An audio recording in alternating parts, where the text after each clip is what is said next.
भवतु सहनौ भुनक्तु सह वीर्यं करवावहै तेजस्विनावधीतमस्तु मा विद्विषावहै। ओम शांति शांति शांति। सर्वेभ्यो नमः। अंदरिकी नमस्कारम अंडी।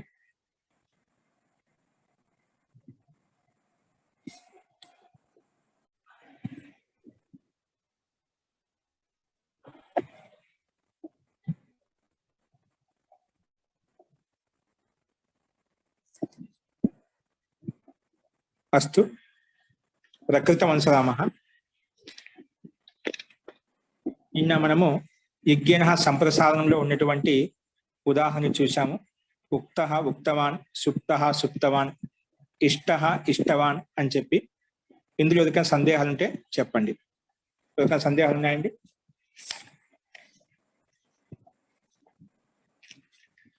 అస్తు ప్రకృతమనుసరామः. చాలా మంది రాశారా, గ్రూప్ లో పెట్టాను. ఏదైనా చూసుకునే వాళ్ళు ఉంటే, రాని వాళ్ళు ఉంటే వాటిని ఒకసారి చూసుకోండి, కొంచెం ఐడియా వస్తుంది ఏ రకంగా రాసుకునేది.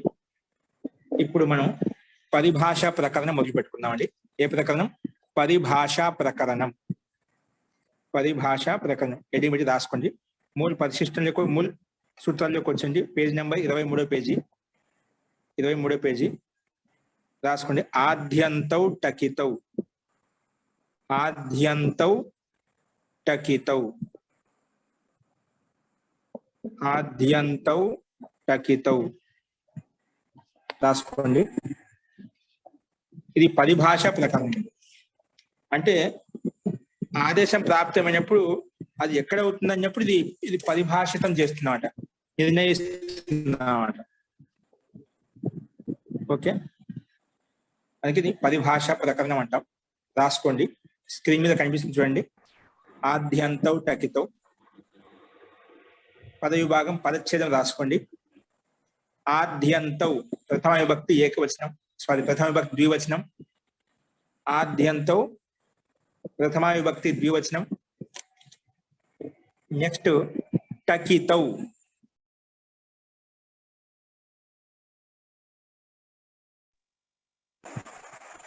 హలో, టకితౌ.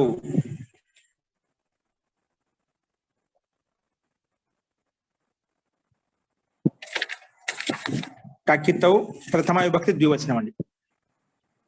టకితౌ ప్రథమ విభక్తి ద్వివచనం. చూడు, ఆద్యంతో టకితౌ అని సూత్రం రెండు భాగాలు విడగొట్టాము మనము. ఆద్యంతో ప్రథమ విభక్తి ద్వివచనము, టకితౌ ప్రథమ విభక్తి ద్వివచనం. ఓకే, ఇప్పుడు సమాసం రాసుకోండి. కింద రాసుకోండి సమాసః అని పెట్టి.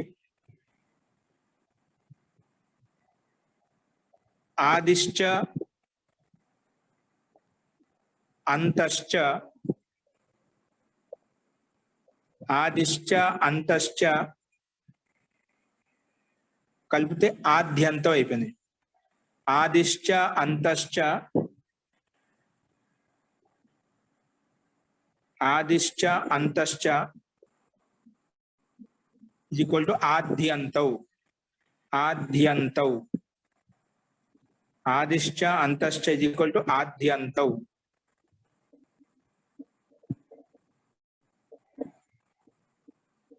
ఇదేంటి? ఇతరేతర యోగ ద్వంద్వ. ఇతరేతర యోగ ద్వంద్వ సమాసం అండి.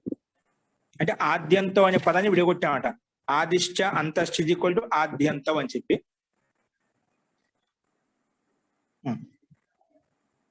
నెక్స్ట్ రాసుకోండి.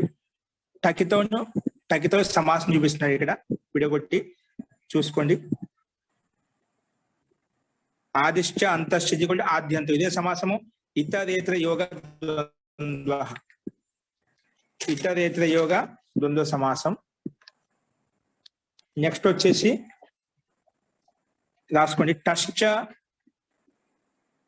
చూడండి, స్క్రీన్ మీద చూసుకోండి పుస్తకం లేని వాళ్ళు. టశ్చ కశ్చ టకౌ. టశ్చ కశ్చ టకౌ. టకారము కకారం, దాన్ని టకవ్ అని చెప్పాం. ద్వివచనం రెండుగా ద్వివచనం టకవ్ అని చెప్పాం. టశ్చ కశ్చ ఇజ్ ఈక్వల్ టు టకౌ. ఈ టకౌ ఇతౌ యయోహు మళ్ళీ రాయండి, దాని పక్కన కామ పెట్టి టకౌ అని పెట్టినా కామ పెట్టేసి టకౌ ఇతౌ యయోహు. టకారము కకారానికి ఇత్తి చేశాము ఎక్కడైతే, యయోహు ఏ దానికైతే, దాన్ని టకితౌ అంటామంట. అందుకే రాసుకుంటాం టకౌ ఇతౌ యయోహు. టకౌ ఇతౌ టకారము లేదా కకారానికి ఇత్తి అయిపోయింది ఎక్కడైతే, యయోహు ఏ దానికైతే, ఏ ప్రత్యయానికైతే, యయోహు ఇతి టకితౌ. టకితౌ ఇదే సమాసము రాసుకున్న బ్రాకెట్ లో ద్వంద్వ గర్భ బహువ్రీహి సమాసః. ద్వంద్వ గర్భ బహువ్రీహి సమాసః.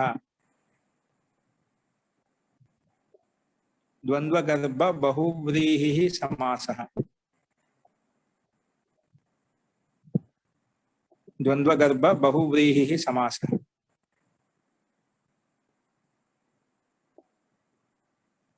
కశ్చ కశ్చ టకౌ టకౌ ఇతౌ యయోహు ఇతి టకితౌ ద్వంద్వ గర్భ బహువ్రీహి సమాసః.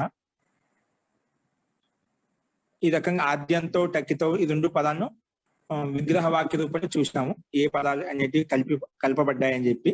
ఇప్పుడు అర్థం రాసుకోండి. అర్థః. అర్థః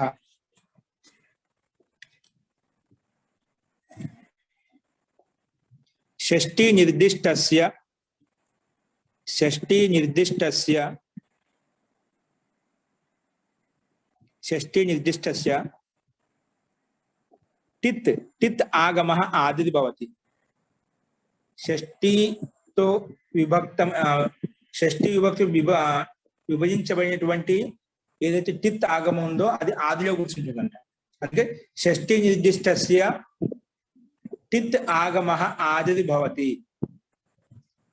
షష్ఠీ నిర్దిష్టస్య టిత్ ఆగమః ఆదిర్ భవతి అంటే ఏ ప్రత్యయం యొక్క ఏ ఆగమం యొక్క టకారం కిత్ చేస్తామో దాన్ని టిత్ అంటాం.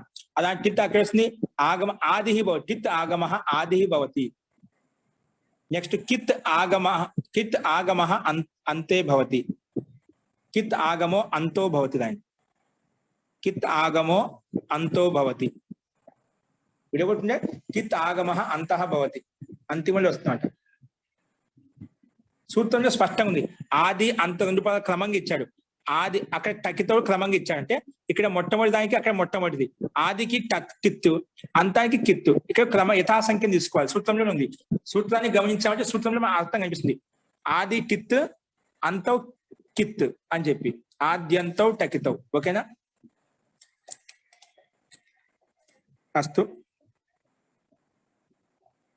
షష్ఠి నిర్దిష్టస్య టిత్ ఆగమః ఆదిర్ భవతి.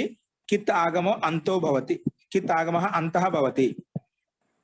ఉదాహరణ రాసుకోండి. స్పష్టమైందా? అంటే ఏదైతే ఆగమం ఉంది, ఆగమంగా వస్తుందో అది ఆగమ టకారం ఇతి సంజ్ఞక వర్ణం ఉంటే అది ఆదిలో కూర్చుంటుంది. కకారం ఇతి సంజ్ఞక వర్ణం ఉంటే అది అంతిమంలో కూర్చుంటుంది. అందుకే టిత్ ఆగమః ఆదిర్ భవతి. కిత్ ఆగమః అంతః భవతి. అస్తు. దీనికి ఎగ్జాంపుల్స్ ఏంటి చూడండి. టిత్కి సంబంధించి ఎగ్జాంపుల్ చూస్తున్నాం. మనం టిత్ లకారానికి సంబంధించి చూసుకోండి. మొట్టమొదటి పఠిత భవిత. ఇది రెండు ఎగ్జాంపుల్స్. ఇంతకుముందుకు మనం చెప్పుకున్నాం, ఇక్కడ మళ్ళీ ఒకసారి చూద్దాం. పఠిత భవిత. ఈ టిత్కి రెండు ఎగ్జాంపుల్ చూసాం. నెక్స్ట్ కిత్కి చూసుకోండి. కిత్కి త్రాపుషం జాతుషం. త్రాపుషం జాతుషం. త్రాపుషం జాతుషం. ఇంకా రాసుకోండి నెక్స్ట్ ఎగ్జాంపుల్స్. జటిలో భీషయతే. భీషయతే తయారు చేయాలి. జటిలో భీషయతే. ఇది ఒక ఉదాహరణ. నెక్స్ట్ ఉదాహరణ ముండో భీషయతే. జటిలో భీషయతే. ముండో భీషయతే. జటిలో భీషయతే. ముండో భీషయతే.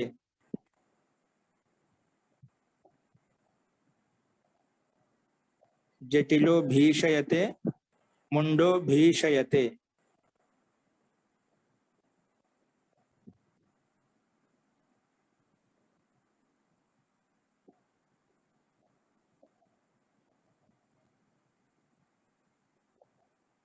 ఓకే అండి, ఇవి మనకి ఎగ్జాంపుల్స్. ఈ ఎగ్జాంపుల్స్ లో ఈ సూత్రం ఎక్కడ వినియోగించబడింది అనేది మనం ఇప్పుడు చూద్దాము. రాసుకోండి. పరిశిష్టంలోకి వచ్చేయండి. పరిశిష్ట సంఖ్య వచ్చేసి 500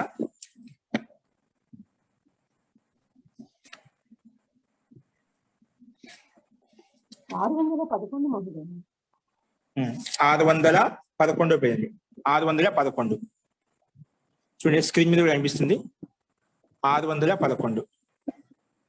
ఇప్పుడు భవితాకి పఠితాకి సిద్ధి మనం చెప్పుకున్నామండి. ఎక్కడ 1-1-6వ సూత్రం. 1-1-6 సూత్రం ఏంటండి? 1-1-6 సూత్రంలో ఈ పఠితాకి రూపసిద్ధి చూసాం, స్టార్టింగ్ లో ఉంది. కాబట్టి అక్కడ చూడండి 6వ సూత్రంలో. 6వ సూత్రం ఏంటంటే దీది వేవిటా అని చెప్పేటప్పుడు చెప్పుకున్నాం, పఠిత అని చెప్పుకున్నాం, రూపసిద్ధి చేశాం. అక్కడ రూపసిద్ధి మొత్తం ఇక్కడ అద్యంతకు ఎక్కడ వినియోగించబడింది అక్కడ రూపసిద్ధి మొత్తం చూసాం. కాబట్టి అది చూసి రాసుకోండి ఒకసారి, పఠిత. అదేవిధంగా భవిత రూపం కూడా చేశాం, భవిత యొక్క రూపం కూడా చూసాం. భవిత, లవిత, ఇది కూడా పఠితాకి సమానంగా ఉంటుందండి. ఏంటిది? పఠిత రాసామంటే దానిలోకి సేమ్ అక్కడ పఠితాకి భూధాతు తీసుకుంటాం, సేమ్ ఒకే విధంగా ఉంటాయి. కాబట్టి భవిత రూపం కూడా ఒకే విధంగా ఉంటుంది. కాబట్టి విశిష్టం అంటూ ఏం లేదు ఇక్కడ. కాబట్టి భవిత, లవితకి ఉదాహరణ ఈ పఠితాకి సమానంగా చూసుకోవచ్చు మనం.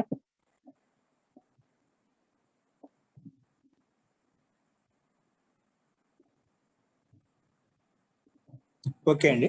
సో ఇవన్నీ కూడా ఒక పఠిత రూపం ముందు పెట్టుకుని దాని లెక్క సమానంగా రాయొచ్చు. కాబట్టి అందరూ ప్రయత్నం చేయండి. దాంట్లో ఉన్నట్టుగా రాయడం, దాంట్లో ఏం మార్పు అంటే ఏం లేదు. అక్కడ ఆద్యంతో టకిత సూత్రాన్ని వినియోగించాం. అది ఎక్కడ వినియోగించాం, ఏ సందర్భంలో వినియోగించాం చూడండి. మీరు రాయండి ప్రతి ఒక్కరు. ఓకే, రాసిన తర్వాత అర్థం కాకపోతే అది రేపు వచ్చి అడగండి. ఇప్పుడు మనకు కొత్తగా వచ్చినటువంటి త్రాపుషం రూపసిద్ధి చూద్దామండి. రాసుకోండి. త్రాపుషం, త్రాపుషం,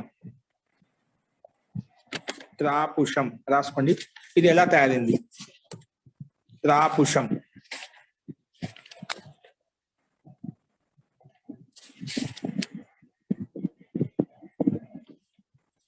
అంటే అర్థమైంది మహోదయ. త్రాపుషం అంటే త్రపు అనేది ఒక ధాతు విశేషం అండి. రాంగా మనం ఇంతకుముందు చెప్పుకున్నాం ఒకసారి, దక్షిణానవాది కౌముది చెప్పుకునేటప్పుడు ఒక ధాతు విశేషం, శీషం లాంటిది. అది దాన్ని రాంగ్ ఏదంటాం, అంటే శీషం ఒకట అతికించేటువంటి పదార్థం. అది ధాతు విశేషం అన్నమాట. అది అతికించబడడానికి ఉపయోగపడుతుంది. లక్క అంటుంటారు, లక్క, శీషం ఇటువంటివి. జింక్ అటువంటిదండి, జింక్ అటువంటిది. అందుకే త్రపునో వికార త్రాపుషం అంటారు. విగ్రహవాక్యం రాసుకోండి. రంగాయ జింక్ అని రాసుకోండి, అంటే అతికించేస్తుంది. ఓకే, మనకు రూపసిద్ధి ముఖ్యం, ఎలా తయారైంది అనేది. అంటే ఈ సూత్రం ఎక్కడ వినియోగించబడింది చూద్దాం. త్రాపుషం ఇదండి. దీని విగ్రహవాక్యం అంటే దాన్ని బ్రాకెట్ ఇచ్చే పక్కన రాసుకోండి. త్రపునో వికార అంటే త్రపు యొక్క వికారాన్ని త్రాపుషం అంటాం. త్రాపుషు ఒక ధాతువు, దాని యొక్క వికారనే త్రాపుషం అంటాం. ఇప్పుడు మట్టి అనేది ఒక పిండం, దానికి మనం రకరకాల కుండలు చేసామనుకోండి, అది దాని యొక్క వికారం. ఇప్పుడు మనకు సోనా ఉంది, సోనా అంటే బంగారం ఉంది. ఆ బంగారు ముద్దను తీసుకొని రకరకాల కుండలు తయారు చేసుకుంటాం, కమ్మలు తయారు చేస్తాం, రకరకాల గొలుసులు తయారు చేస్తూ ఉంటాం. అది దాని యొక్క వికారం. స్వర్ణత్వం యొక్క వికారం రకరకాలుగా మార్పులు వచ్చినటువంటి. అట్లా ఇక్కడ కూడా ఒక త్రపు యొక్క వికారనే త్రాపుషం అంటాం. అందుకే రాసుకుని త్రపునో వికార, త్రపునో వికార, ఇది విగ్రహవాక్యం అండి. త్రపున వికార అనేది షష్ఠి భక్తులు విడగొట్టుకుంటాం. త్రపు యొక్క వికారాన్ని త్రాపుషం అంటాము. త్రపు యొక్క వికారాన్ని, ఇక్కడ యొక్క షష్ఠి భక్తి కాబట్టి దానికి విగ్రహవాక్యానికి అనుసారంగానే మనం ఇక్కడ డైరెక్ట్ గా గస్ విభక్తి తెచ్చుకుంటాం. షష్ఠి భక్తులు విడగొట్టాం కాబట్టి విగ్రహవాక్యము అక్కడ డైరెక్ట్ గా గస్ విభక్తి తెచ్చుకుంటాం. రాసుకొని త్రపు గస్ ఏంటండి? త్రపు గస్, త్రపు గస్,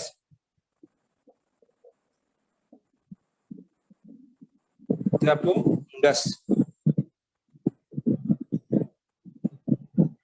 త్రపు గస్. డైరెక్ట్ తీసుకొచ్చాం. విగ్రహవాక్యాన్ని బట్టి గస్ అనేది డైరెక్ట్ తెచ్చుకున్నాం. తప్పు అనే ప్రాతిపదిక చేత గస్ తెచ్చుకున్నామండి. డైరెక్ట్ పెట్టేసుకున్నాం తప్పు గస్. ఇప్పుడు దీనికి ఎదుగు రాయండి. సమర్థానాం ప్రథమాద్వా ఇంతకుముందు చెప్పుకున్నామండి. ఇవన్నీ ఇక్కడ ఉపగో అపత్యం ఔపగవ అలాగా రాసుకోండి. సమర్థానాం ప్రథమాద్వా స్క్రీన్ చూసి రాసుకోండి. సూత్రం తప్పు రాకుండా, తప్పులు లేకుండా. సమర్థానాం ప్రథమాద్వా రాసుకోండి. అనేన సూత్రేనా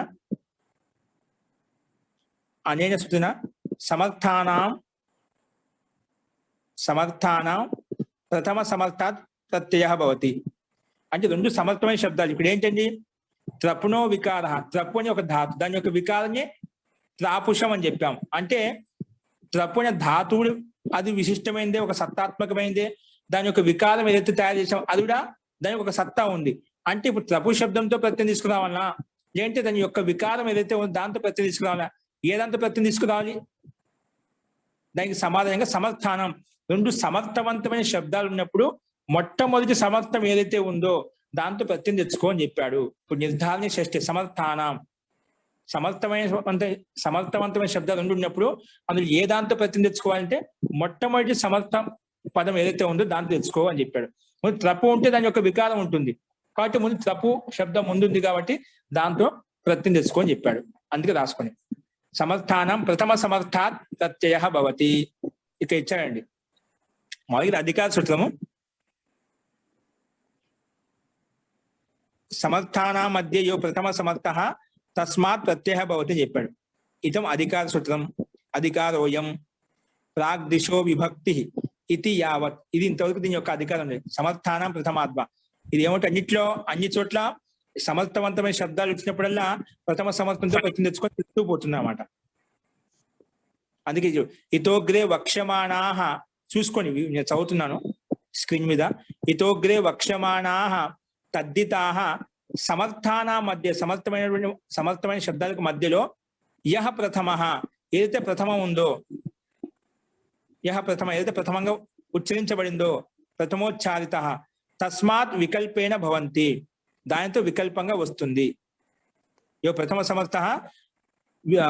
సమర్థ వికల్పేన ప్రథమాద్వా అన్నాం కదా, వా అంటే వికల్పంగా వస్తుంది. అంటే ఒకసారి వస్తుంది ఒకసారి రాదు. ఇక్కడ మనకు వచ్చినప్పుడు యొక్క రూపాన్ని తీసుకుంటాము. ఓకే అండి. ఏదా సమర్థాన అనేన సూత్రేణ సమర్థానాం యహ ప్రథమ సమర్థ తస్మాత్ ప్రత్యయ భవతి. ఒక ప్రథమ సమర్థం ప్రతిని తెచ్చుకొని చెప్పింది అంతే. ఏ సూత్రం తెచ్చుకొని చెప్పలే, ఒక ప్రథమ సమర్థం తెచ్చుకొని చెప్పింది అంతే. నెక్స్ట్ రాసుకోండి. ఆ ప్రతిని తీసుకొచ్చేది ఇప్పుడు ఇది తస్య వికార. రాసుకోండి. తస్య వికారః क्षम्यतां महोदय. समर्थानां यः प्रथम समर्थः तस्मात्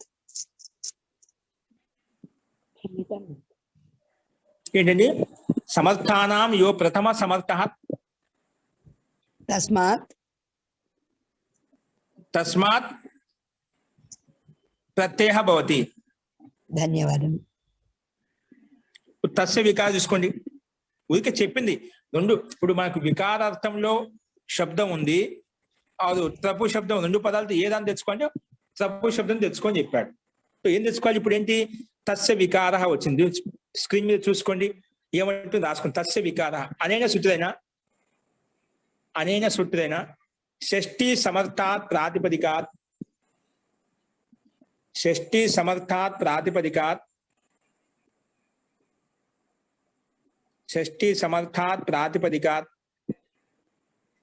వికారే అర్థే.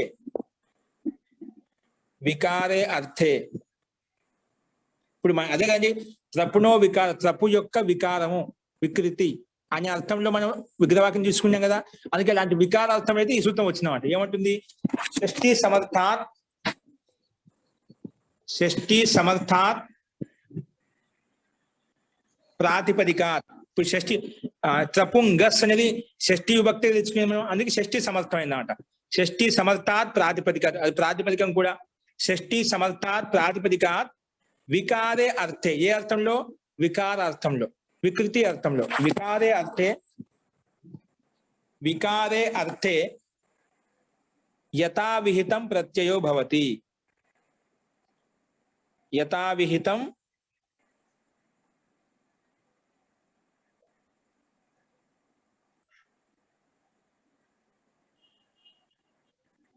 యథావిహితం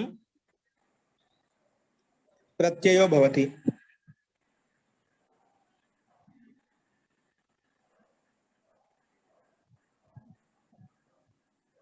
యథావిహితం ప్రత్యయో భవతి అంటే ఎక్కడ ఏ వికారార్థంలో ఏదైతే ప్రత్యయం చెప్పామో ఆ ప్రత్యయం తెచ్చుకొని చెప్పినామాట. ఇది కూడా ఊరికి వికార అర్థాన్ని ద్యోతించిందన్నమాట. ఏ ప్రత్యయం తెచ్చుకొని చెప్పలేదు, వికారార్థంలో ప్రత్యయం తెచ్చుకొని చెప్పింది. ఈ విగ్రహవాక్యం త్రపునో వికార అని చెప్పి విగ్రహవాక్యంతో చూపించావు. ఆ విగ్రహవాక్యానికి అనుసరంగా ఇంకా విభక్తి తెచ్చుకున్నావు. అప్పుడు రెండు సమర్థమైన శబ్దాలు ఉన్నప్పుడు ఏ దాంతో తెచ్చుకోవాలంటే మొట్టమొదటి సమర్థవంతమైనటువంటి శబ్దంతో తెచ్చుకో ప్రత్యయం అని చెప్పి సమర్థాన ప్రథమాద్వ చెప్పింది. తర్వాత ఏ అర్థంలో వస్తుంది అంటే తస్య వికారార్థంలో ప్రత్యయం వస్తుంది చెప్పాం. కానీ ఏ ప్రత్యయం వస్తుంది అంటే దానికి సమాధానం కోసం కింద ఇచ్చాడు, రాసుకోండి. త్రపుజతునో షుక్, తస్య వికార అనే సూత్రం ఒక వికారార్థంలో వికృతి అర్థంలో ప్రత్యయం తెచ్చుకొని చెప్పింది అంతే. ఏ ప్రత్యయం తెచ్చుకోవాలనేది ఈ సూత్రంతో తెలుస్తుంది మనకు. రాసుకొని త్రపుజతునో షుక్, త్రపుజతునో షుక్ రాసుకోండి. ఇది రెండో భాగంలో ఉంది. 4వ అధ్యాయము 3వ పాదము 136 సూత్రం. 4-3-136, 4-3-136 రాసుకోండి. అనేన సూత్రేణ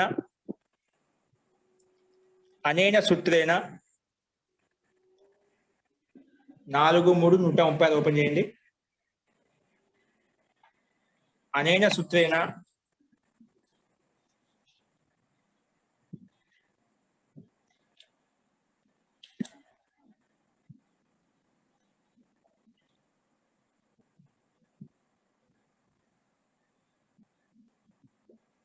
నూట 135 ఉంది. 105 సంఖ్య తప్పు పడినట్టుంది. త్రపుజతునో షుక్ అనేది అందరు చదివి చేసుకోండి. ఇక్కడ 4-3-136 ఇచ్చాడు, కానీ 4-3-135 సూత్రం అండి. 4-3-135 అది మార్చుకోండి, రాసుకోండి. అనేన సూత్రేణ త్రపుజతు ఇతి ఏతాభ్యాం షష్ఠి సమర్థాభ్యాం, త్రపుజతు ఇత్యేతాభ్యాం షష్ఠి సమర్థాభ్యాం, షష్ఠి సమర్థాభ్యాం ప్రాతిపదికాభ్యాం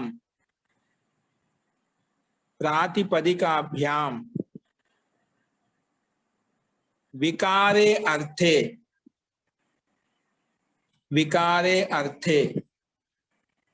అన్ ప్రత్యయో భవతి.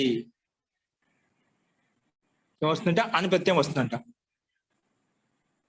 అన్ ప్రత్యయో భవతి. స్క్రీన్ మీద సరిగ్గా కనిపించడం లేదు, ఇది మళ్ళీ తీసి మళ్ళీ పెట్టానండి, సరిగ్గా రాలేదు చూడండి, రాసుకోండి. మళ్ళీ ఒకసారి చెప్తున్నాను. త్రపు కామ జతు ఈ శబ్దాలండి. త్రపు జతు ఇత్యేతాభ్యాం షష్ఠి సమర్థాభ్యాం. ఈ షష్ఠి సమర్థవంతమైన శబ్దం కదా. షష్ఠి సమర్థాభ్యాం ప్రాతిపదికం చేత షష్ఠి సమర్థాభ్యాం ప్రాతిపదికాభ్యాం వికారే అర్థే వికారే అర్థే అన్ ప్రత్యయో భవతి. వికారే అర్థే కిం భవతి? అన్ ప్రత్యయో భవతి. తత్ సంయోగేన చ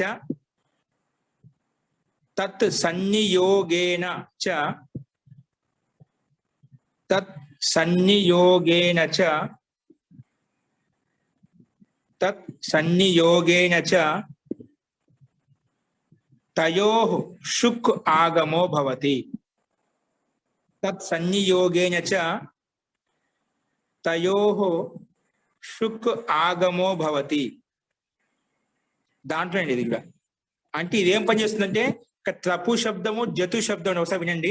ఈ రెండు శబ్దం ఏదో ఒక శబ్దం ఉండాలి. ఇక్కడ మన జతు శబ్దం లేదు, కానీ త్రపు ఉంది కదా. త్రపు శబ్దము షష్ఠి సమర్థాభ్యాం ప్రాతిపదికాభ్యాం. ఇప్పుడు త్రపు గస్సు షష్ఠి భక్తే, అది ప్రాతిపదికం కూడా, కాబట్టి షష్ఠి సమర్థమైన ప్రాతిపదికం ఉంది అన్నమాట. ప్రాతిపదిక ఉంది కాబట్టి వికారే అర్థంలో ఇది తస్య వికారం చెప్పిన వికారార్థంలో ప్రతి తెచ్చుకొని చెప్పి పై సూత్రం చెప్పింది మనకు. అందుకే వికారే అర్థే అన్ ప్రత్యయో భవతి, అన్ ప్రత్యయం వస్తుంది. ఓకే, ఇంకేం వస్తుంది? అన్ ప్రత్యయంతో పాటు తత్ సంయోగేన తయో షుక్ ఆగమో భవతి అంటుంది. దాని సంయోగంలో అన్ ప్రత్యయంతో పాటు షుక్ ఆగం కూడా వస్తుందంట. షుక్ ఆగమంగా వస్తుంది అంటే ఎవరికి?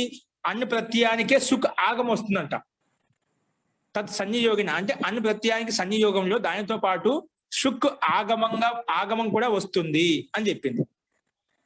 కాబట్టి అనుప్రత్యయం వస్తుంది, అనితో పాటు సుక్కు కూడా వస్తుంది. కానీ అనుప్రత్యయం వస్తుంది, అనుప్రత్యయం ఎక్కడ వస్తుంది? ప్రత్యయ పరష్ట ప్రకంగా త్రపు గసనే అది షష్ఠంతము ప్రాతిపదికం పక్కనే వస్తుంది. కానీ షుక్ ఎక్కడ వస్తుంది? షుక్ ఆగమ భవతం చెప్పావు, ప్రత్యయానికి షుక్ ఆగమంగా వస్తుంది చెప్పావు. ఆ షుక్ ఆగమం అను ప్రత్యయానికి ముందు వస్తుందా తర్వాత వస్తుందా? ఎక్కడొస్తుంది? దానికి సమాధానం కోసమే ఈ ప్రకృతి సూత్రం వచ్చి చెప్తుంది. నువ్వు ఆగం ఏమంటుంది? షుక్ ఆగం. షుక్కులో ఏముందండి? కకారం ఉందా టకారం ఉందా? షుక్కులో కకారం ఉంది అంటే కిత్తు వర్ణం అంటే కకారానికి ఇత్సంజ చేస్తాం అన్నమాట. అంటే ఇత్సంజక వర్ణం ఉంది కాబట్టి షుక్ ఆగమ అంతే భవతి చెప్తున్నదా? కిత్ ఆగమ ఆది భవతి, కిత్ ఆగమ అంతే భవతి అని చెప్పుకున్నాం కదా. కాబట్టి దాని ప్రకారంగా మనకు అంతిమంలో వస్తుంది. ఓకేనా?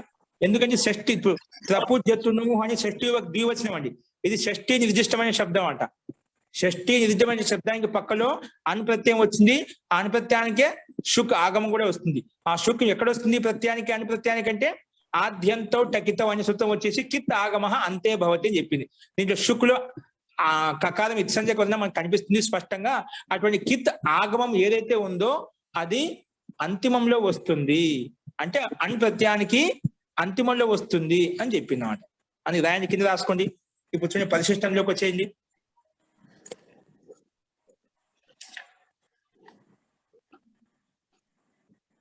దాని పక్కనే ప్రత్యయ పరశ్చ రాయండి.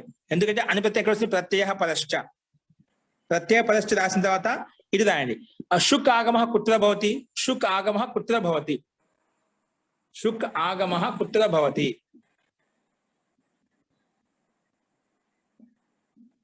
షుక్ ఆగమ కుత్ర భవతి అని చెప్పి రాయండి. అని ఆద్యంతౌ టకితౌ, ఆద్యంతౌ టకితౌ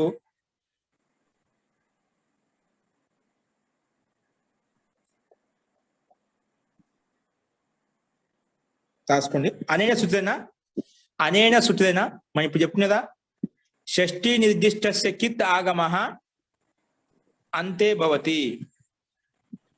షష్ఠీ నిర్దిష్టస్య కృత్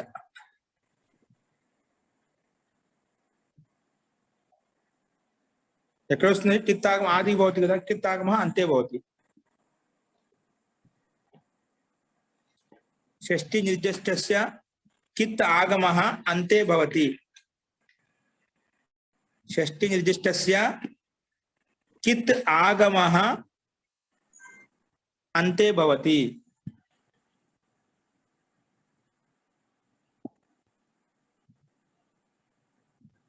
ఇక్కడ షష్ఠీ నిర్దిష్టస్య అని చెప్పాం కదా, ప్రత్యయానికి రాదండి, ఇది ప్రాతిపదికానికి వస్తుంది. షష్ఠీ నిర్దిష్టమైన పదం ఏంటి? త్రపు జతునో సుక్ అనే సూత్రంలో త్రపు జతులో షష్ఠీ విభక్తి నిర్దిష్టమైన పదాలు ఏంటివి? త్రపు జతు అంటే త్రపుకి జతుకి ఆగమంగా వస్తుందండి.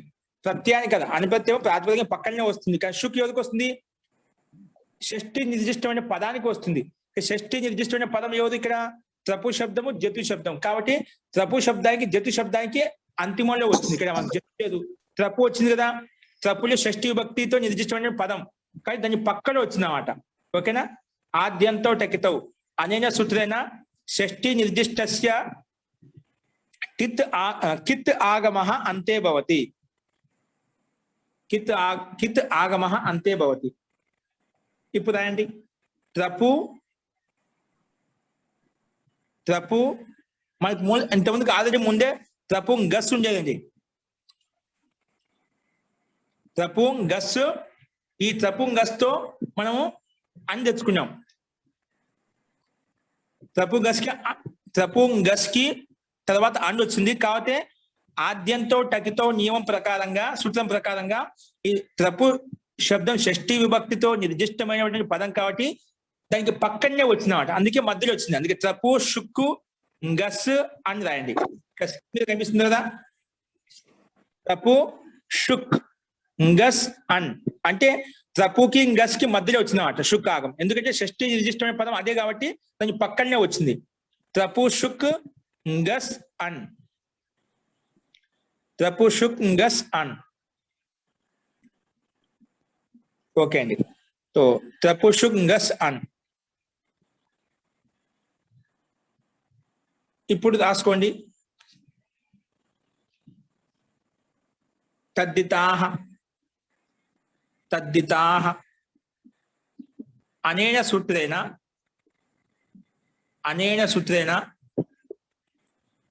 అన్ ప్రత్యయస్య తద్దిత సంజ్ఞా భవతి. అనేన సూత్రేణ అన్ ప్రత్యయస్య కిం భవతి? తద్దిత సంజ్ఞా భవతి. అనేన సూత్రేణ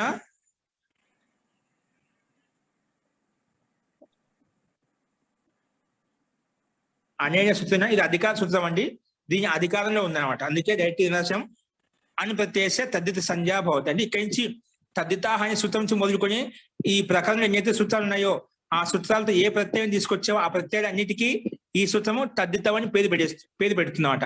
ఇది కూడా అందులో ఉంచి వచ్చింది కాబట్టి త్రపు జతునో షుక్ అనే సూత్రం చేత వచ్చింది కాబట్టి దీనికి కూడా తద్దితం అని పేరు పెట్టబడింది ఈ సూత్రం చేత. అందుకే తద్దితాః అనేన సూత్రేణ అన్ ప్రత్యయస్య తద్దిత సంజ్ఞా భవతి. సరే, తద్దిత సంజ్ఞ పేరు పెట్టుకోవడం ఎలా వచ్చింది రాసుకునే. కృత్ తద్దిత సమాసాశ్చ, కృత్ తద్దిత సమాసాశ్చ, కృత్ తద్దిత సమాసాశ్చ, కృత్ తద్దిత సమాసాశ్చ.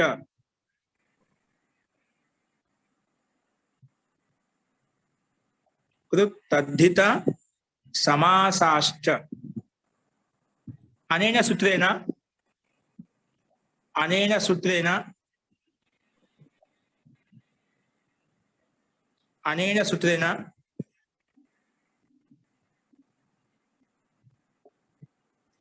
ఈ కృదంతానికి కానీ తద్దితాంతం కానీ సమాసం కానీ కృతు లేదు సమాసం తద్దితాంతం ఉంది కదా, తద్దితాంతస్య రాసుకోండి. అనేన సూత్రేణ తద్దితాంతస్య ప్రాతిపదిక సంజ్ఞా భవతి. ఇక్కడ అన్నే తద్దితం పేరు పెట్టుకున్నాము అంటే అన్న ఎవరికైతే అంతిమంలో ఉందో ఆ మొత్తానికి ప్రాతిపదిక సంజ్ఞని పేరు పెట్టేస్తుందండి.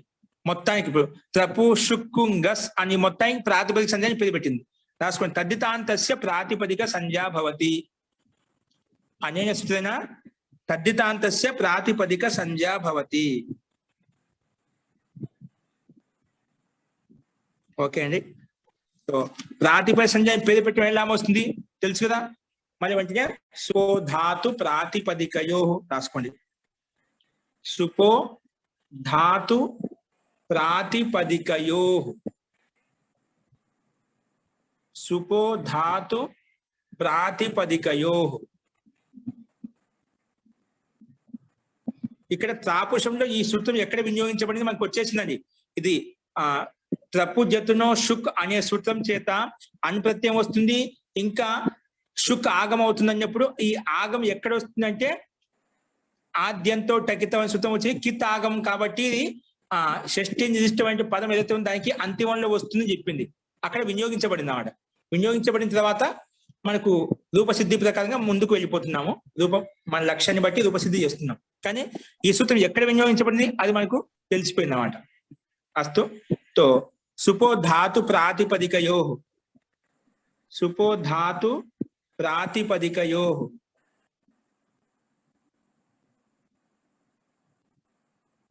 సుపో ధాతు ప్రాతిపదికయో. అనేన సూత్రేణ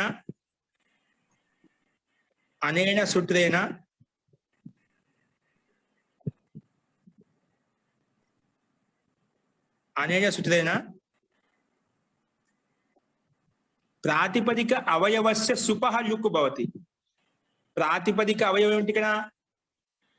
ప్రాతిపదికంలో అవయవం అంటే అవయవం అంటే సుక్ అవయమే, గస్ అవయమే, అన్ను కూడా అవయమే. మొత్తం ప్రాతిపదికం కదా, త్రప్పు కూడా ఒక అవయవమే. దాంట్లో ఏ అవయవానికంటే ప్రాతిపదిక అవయవ సుప్ అవయవానికి లుక్ అవుతుంది. సుప్ ఏదైతే ఉందో దానికి మాత్రమే లుక్ అవుతుంది చెప్పింది. అందుకే రాసుకుంది అనేన సూత్రేణ ప్రాతిపదిక అవయవస్య సుపః లుక్ భవతి. ప్రాతిపదిక అవయవస్య సుపః లుక్ భవతి. ప్రాతిపదిక అవయవస్య సుపః లుక్ భవతి.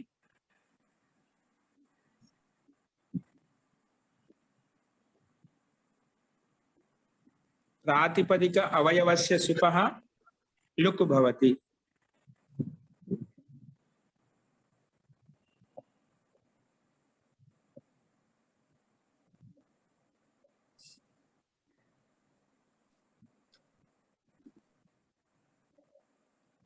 రాసుకోండి. సో ప్రాతిపదిక సుప్ ఏంటి? అన్ సారీ గస్ కి లుక్ చేయండి. లుక్ చేస్తే ఏం మిగులుతుంది? త్రపు షుక్ అన్ మిగులుతుంది. రాయండి త్రపు షుక్ అన్. త్రపు షుక్ అన్. త్రపు షుక్ అన్. త్రపు షుక్ అన్. ఇప్పుడు అన్ ప్రత్యయానికి షుక్ ప్రత్యయానికి అనుబంధ లోపం చేస్తున్నాం. రాసుకోండి. అన్ ప్రత్యయస్య అనుబంధ లోపః. అన్ ప్రత్యయానికి అనుబంధ లోపం ఎలా అవుతుంది? హలంత్యం అనే సూత్రం చూస్తే అవుతుంది. హలంత్యం అనే సూత్రం చేత అండ్లో ఉండే నకారానికి ఇత్తని పేరు పెట్టుకుంటాం. తర్వాత తస్య లోపః అదర్శనం లోపః అయిపోతుంది. ఓకేనా? కాబట్టి ఏం రాస్తారు? డైరెక్ట్ గా అన్ ప్రత్యయస్య అనుబంధ లోపః రాయండి. ఆ మిగులుతుంది. అన్ ప్రత్యయస్య అనుబంధ లోపః. అనుబంధ లోపిస్తే కేవలం ఆ మిగులుతుంది. నెక్స్ట్ రాస్తారు, ఇది కూడా రాసేయండి వెనకమ్మడే. సుక్ ఆగమస్యాపి అనుబంధ లోపః. షుక్ ఆగమస్యాపి అనుబంధ లోపః. అన్ ప్రత్యయస్య అనుబంధ లోపం చేశాము. తర్వాత ఒకేసారి రాసేద్దాం. షుక్ ఇత్యస్య సుక్ ఆగమస్య, ఆగమం కదా, షుక్ ఆగమస్య అనుబంధ లోపః. షుక్కి అనుబంధ లోపం ఎలా అవుతుందండి? షుక్లో కకారానికి హలంత్యం, అదేవిధంగా ఉకారానికి ఉపదేశే అజనునాసిక ఇత్. ఉపదేశే అజనునాసిక ఇత్ ప్రకారంగా ఉకారానికి ఇత్ సంధ్య అవుతుంది. అప్పుడు ఏం మిగులుతుంది మనకు? సకార హలంత మాత్రమే మిగులుతుంది. ఏమిగులుతుంది? షకార హలంత మాత్రమే మిగులుతుంది. అందుకే అను ప్రత్యయానికి షుక్ ప్రత్యయాన్ని ఆగమానికి అనుబంధ లోపం చేస్తే ఏం మిగులుతుంది అది రాయండి. త్రపు ష్ ఆ. షుక్ షా మిగిలింది, అన్నక ఆ మిగిలింది. త్రపు ష్ ఆ. త్రపు ష్ ఆ. ఇప్పుడు దీనికి ఎదుగు రాయండి. తద్దితే స్వచామాదేహి. తద్దితేసు అచామాదేహి. ఇది తద్దిత ప్రత్యయం ఏంటండి? త్రపు ష్ ఆలో తద్దిత ప్రత్యయం ఏంటి ఇక్కడ?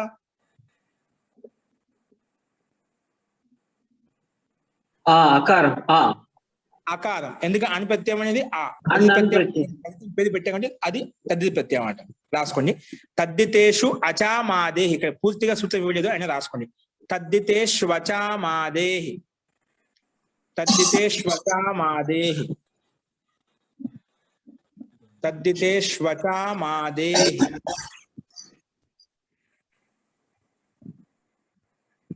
తద్దితేష్వచామాదేహి.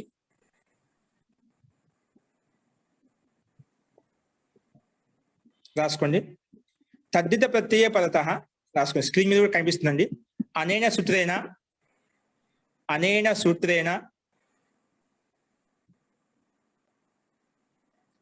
అనేన సూత్రేణ తద్దిత నితి ప్రత్యయ పరత. ఇతి నిత్య అంటే ఎక్కడైతే యకారానికి ఇతి సంధ్య అయిందో, ఎక్కడైతే నకారానికి ఇతి సంధ్య చేసామో అది రెండిట్లో ఏదో ఒకటి ఉండాలి. ఇక్కడ మనకు నిత్ ఉంది, అందులో నకారానికి ఇతి చేసాం కదా, అది నిత్ ప్రత్యయం అంటాం. కాబట్టి అది డైరెక్ట్ రాపిస్తున్నాం.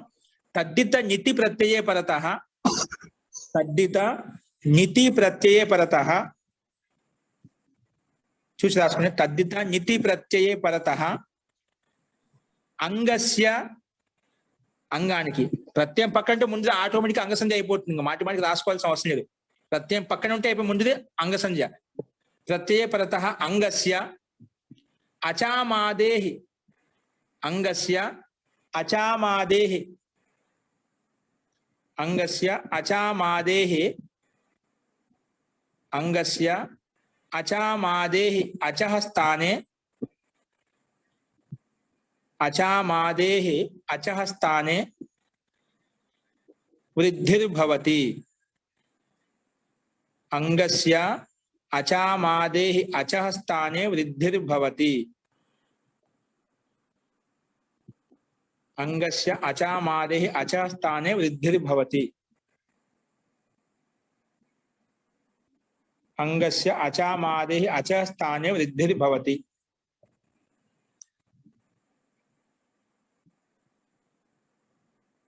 ఓకే అండి, రాసుకున్నా.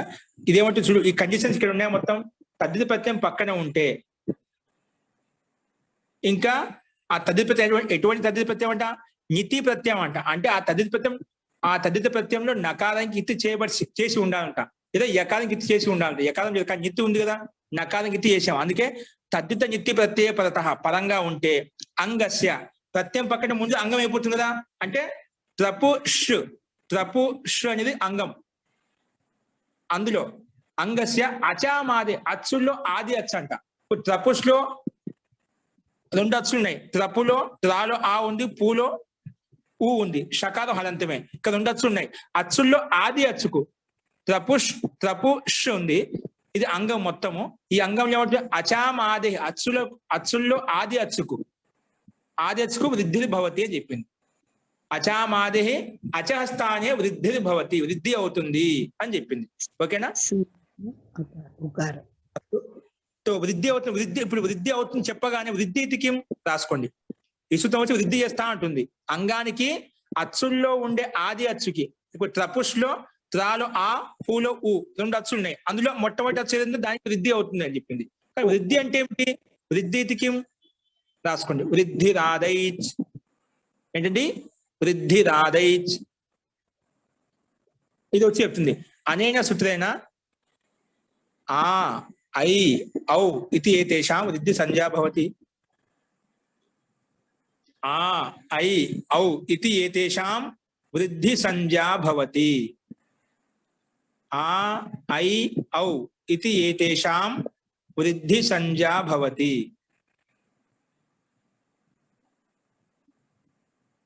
ఆ ఐ ఔ ఇతి ఏతేషాం వృద్ధి సంజ్ఞా భవతి. ఈ 3 వర్ణాలకు వృద్ధి సంజ్ఞ అని పేరు. ఓకేనా?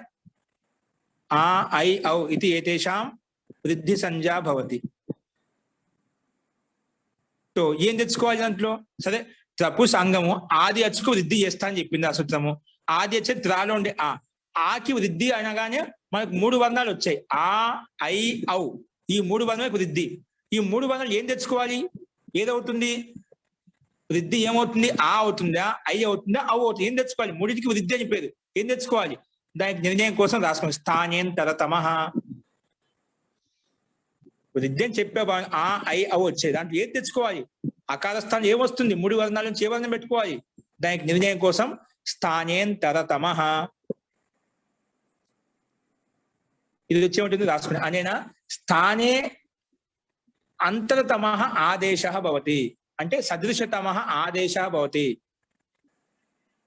స్థానే అంతరతమః ఆదేశः భవతి లేదా సదృశతమః ఆదేశः భవతి.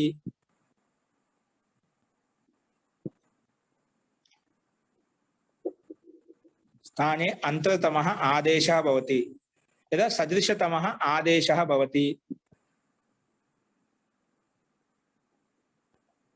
ఓకేనా? తో ఆదేశం ఎలా అవుతుంది?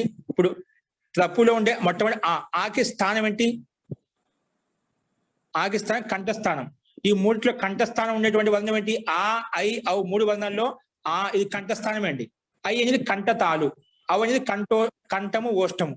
అంటే అత్యంత దగ్గరగా ఉండేది కంఠం. ఆకి ఇది కంఠస్థానం కాబట్టి ఇదే దగ్గరగా ఉంది కాబట్టి త్రాకి వృద్ధి ఏమవుతుంది? ఆ అయిపోతుంది. అందుకే రాసుకోండి. త్రా అయిపోయింది, త్రాపుష్ అయిపోయింది. త్రాపుష్ పక్కన ఆ ఉందిదా, త్రాపుష కలిపి రాసేది మొత్తంగా. త్రపు ష్ ఆ ఉందిదా, ఆ అనేది అనుప్రత్యయం యొక్క ఆ అనేది షాల కలిపేసింది. అవును, వృద్ధి చేస్తే త్రా అయిపోయింది. త్రపుకి త్రాపు అయిపోయింది. త్రాపుష వచ్చేసింది మనకు. త్రాపుష వచ్చేసిందండి. త్రాపుష. ఇది త్రాపుషకి ప్రాతిపదిక సంజ్ఞ ఉంది. ఎందుకంటే త్రాపుషలో తద్ధిత ప్రత్యయం అణు అనేది తద్ధిత ప్రత్యయం కాబట్టి దానికి కృత్ తద్ధిత సమాసాశ్చ నియమం ప్రకారంగా మొత్తానికి ప్రాతిపదిక సంజ్ఞ ఉంది. ప్రాతిపదిక సంజ్ఞ ఉంది కాబట్టి ప్రాతిపదిక అధికారంలో కూడా సు తెచ్చుకోవాలి. రాసుకోండి. త్రాపుష అయిపోయింది కదా, దానికి ఎదురుగా రాయండి. పునః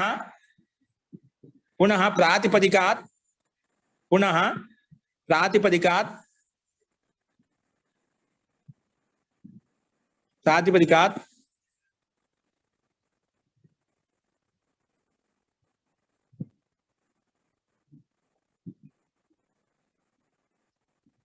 ప్రథమ విభక్తి ప్రాతిపదికాత్ పూర్వవత్ ప్రథమ విభక్తి ఏకవచన సుప్రత్యయ భవతి. ప్రాతిపదికం ఉండడం వలన జ్ఞా ప్రాతిపదిక అధికారం తెచ్చుకుంటామండి. ప్రాతిపదికాత్ పునః ప్రాతిపదికాత్ అని చెప్పి చిన్న డాష్ కింద రాయండి. పూర్వవత్ సు ఆది ఉత్పత్తి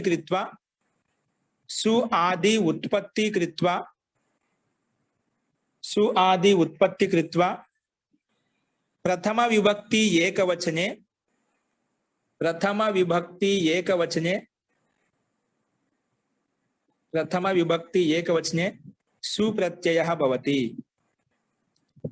సుప్రత్యయః భవతి. ప్రథమ విభక్తి ఏకవచనే సుప్రత్యయః భవతి. तो రాయండి. तो సుప్రత్యయ ఎక్కడ వస్తుంది? ప్రత్యయః పరశ్చ. ప్రత్యయం అనగానే ప్రత్యయః పరశ్చ సిద్ధంగా ఉంటాయి అన్నమాట. పక్కనే అంటే ప్రాతిపదికానికి పక్కలో కానీ ధాతుకి పక్కనే వస్తాయి ప్రత్యయాలు ఎల్లప్పుడు కూడా. అందుకే ప్రత్యయః పరశ్చ అని చెప్పి దాన్ని పక్కలు తీసుకురండి. త్రాపుష సు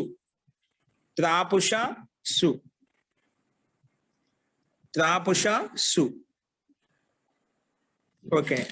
త్రాపుష సు. ఇప్పుడు సు రాగానే వెంటనే అతోమ్ అనే సూత్రం వచ్చింది. ఏ సూత్రం అండి? అతోమ్. రాసుకోండి. అతోమ్ స్క్రీన్ మీద కనిపిస్తుంది. అతోమ్ రాసుకోండి.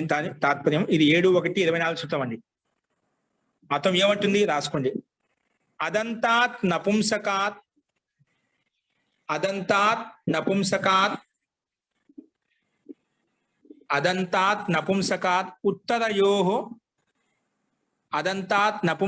ఉత్తరయోః స్వమోః స్థానే అదంతాత్ నపుంసకాత్ ఉత్తరయోః స్వమోః స్థానే అం ఇతి అయం ఆదేశో భవతి. స్వమోహ అంటే సు అం స్థానంలో అండి. స్వమోహ స్థానే అం ఇతి అయం ఆదేశో భవతి. స్వమోహ స్థానే అం ఇతి అయం ఆదేశో భవతి. రాసిరా? అనన్య సూత్రైన అదంతాత్ నపుంసకాత్ ఉత్తరయోః. అదంతమైనటువంటి నపుంసకలింగంలో ఉన్నటువంటి అదంతాత్ నపుంసకాత్ ఉత్తరయోః స్వమోహ స్థానే అం ఇతి అయం ఆదేశో భవతి. అంటే దీని తాత్పర్యం ఒకసారి గమనించండి. ఇదేమన్నా అదంతం అంటే అకారం అంతిమంలో ఉండాలి. త్రాపుషాలో షాలో ఆ ఉందా? అది అదంతమైన అంటే అకారం అంతిమంలో దాన్ని అదంతం అంటాం. అంటే అకారం అంతిమంలో ఉంది దాన్ని అదంతం. అది అదంతం ఎట్లా ఉండాలంట? అది నపుంసకలింగమై ఉండాలంట. త్రాపుష శబ్దం నపుంసకలింగం, త్రాపుషం అంటాం. త్రాపుషం శబ్దం అది నపుంసకలింగం కాబట్టి నపుంసకలింగం.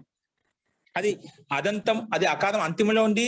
త్రాపుషం నపుంసకలింగం శబ్దం కూడా. అందుకే అటువంటి అకారాంతమైనటువంటి నపుంసకలింగానికి పక్కన అదంతాత్ నపుంసకాత్ ఉత్తరయోః పక్కన సు గాని అము గాని ఉంటే, సు ప్రత్యయం గాని అం ప్రత్యయం గాని ఉంటే ఏమవుతుందంటే దాని స్థానంలో అం ఇతి అయం ఆదేశో భవతి. సు ఉన్నా అమ్మె వస్తుంది, ఒకవేళ అమ్ము ఉన్నా కూడా అమ్మె వస్తుంది. సు ప్రథమ విభక్తి ఏకవచనంలో సు వస్తుంది, ద్వితీయ విభక్తి అమ్ము తెచ్చుకుంటే ఒక్కోసారి ద్వితీయ విభక్తి ఏకవచనంలో అప్పుడు అమ్మ వచ్చిన దాని స్థానం అమ్మే వస్తుంది అన్నమాట. ఇక్కడ మనకి అమ్ము లేదు కానీ సు ఉంది కదా. స్వమోహ అంటే సు అమ్ము కలిపితే స్వం అయిపోయింది ఎనసంధి ప్రకారంగా. సు అమ్ము కలిపితే స్వం అయిపోయింది ఎనసంధి ప్రకారంగా. అస్తు.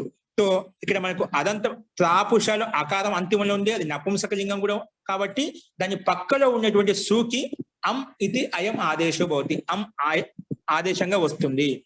కాబట్టి సు స్థానం వస్తుంది, అమ్మ అనేది ఆదేశంగా వచ్చింది. రాయండి, కింద రాయండి. ఇప్పుడు అస్థితి చూపించే సూత్రాలు రాస్తున్నాం కదా, కింద రాస్తే త్రాపుష అం చూస్తాను అం పెట్టండి త్రాపుష అం త్రాపుష అం త్రాపుష అం త్రాపుష అం ఓకే అండి. సో త్రాపుష అం ఉంది కదా, త్రాపుష అం. ఇప్పుడు ఈ స్థితిలో మనం కలిపారు, మనకు లక్ష్యం త్రాపుషం మనం తయారు చేయాలి. త్రాపుషం దీనికి ఎందుకు రాయండి అమి పూర్వ అమి పూర్వ అమి పూర్వ ఇదేమంటుంది రాసుకోండి. చూడండి స్క్రీన్ మీద చూసుకోండి. అమి పూర్వ ఏమంటుంది రాసుకోండి. అనేన సూత్రేణ అనేన సూత్రేణ అకహ అమి పరతః అంటే అక్ ప్రత్యయానికి పక్కలో అమ్మ ఉంటే అకహ అమి పరతః అకహ అమి పరతః పూర్వపరయోః స్థానే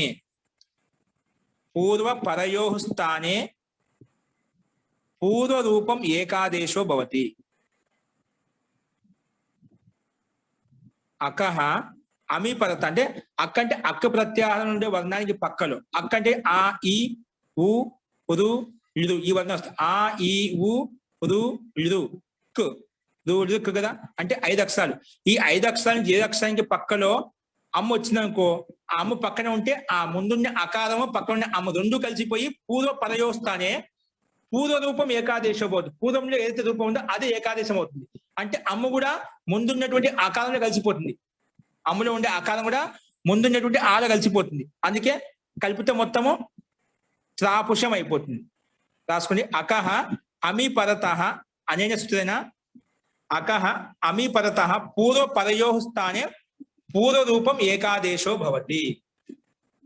పూర్వరూపం ఏకాదేశో భవతి.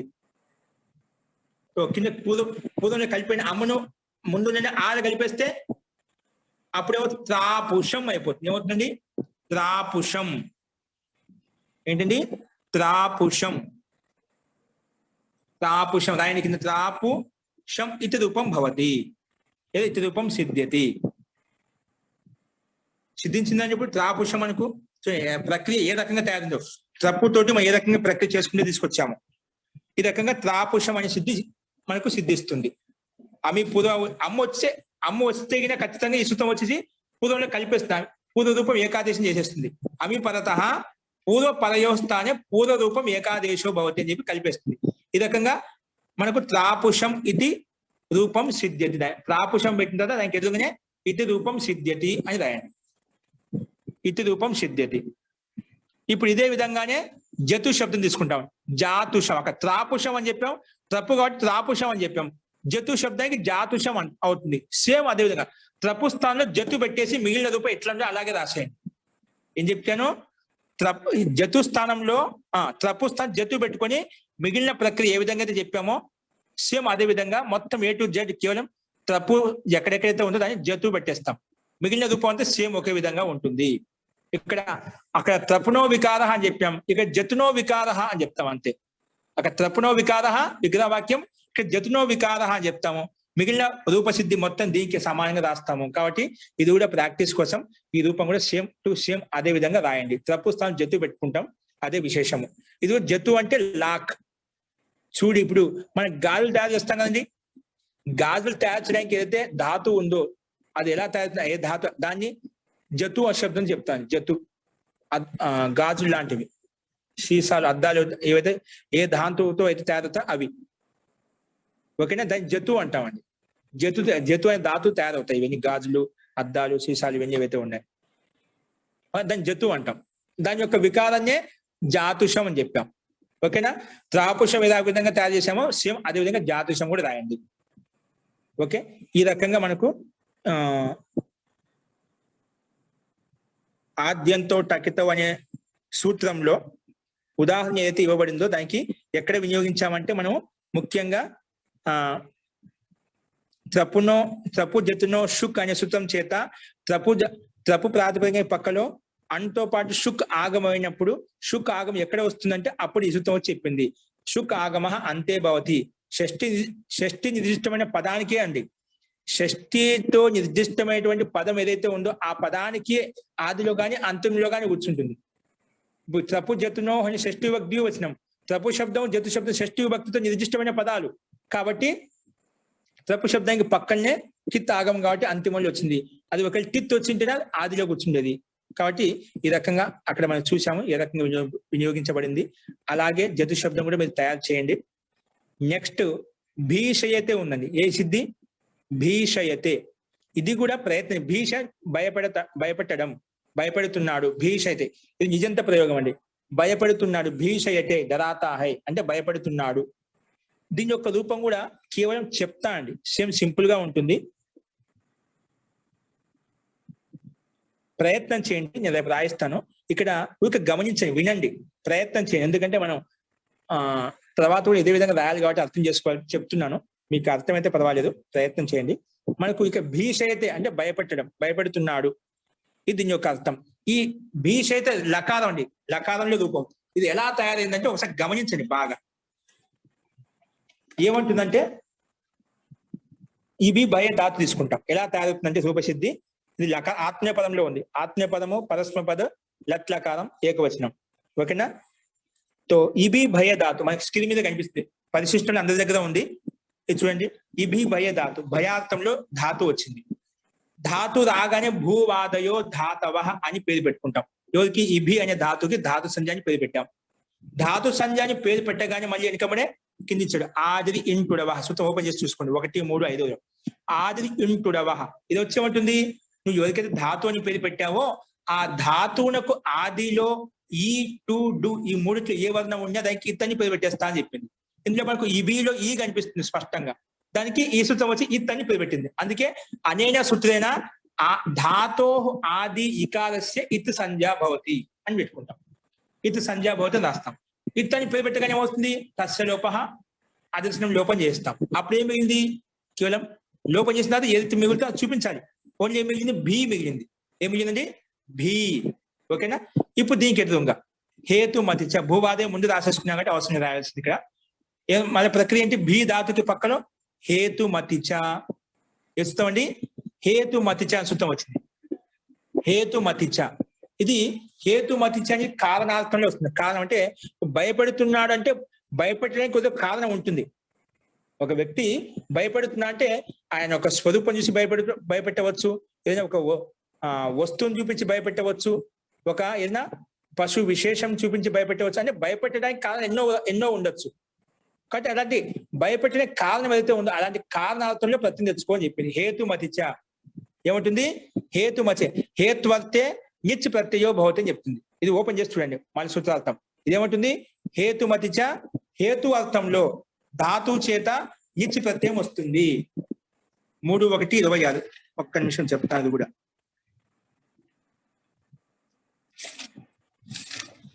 3:1:26 ఏమంటుంది? ఇది హేతు మతిచ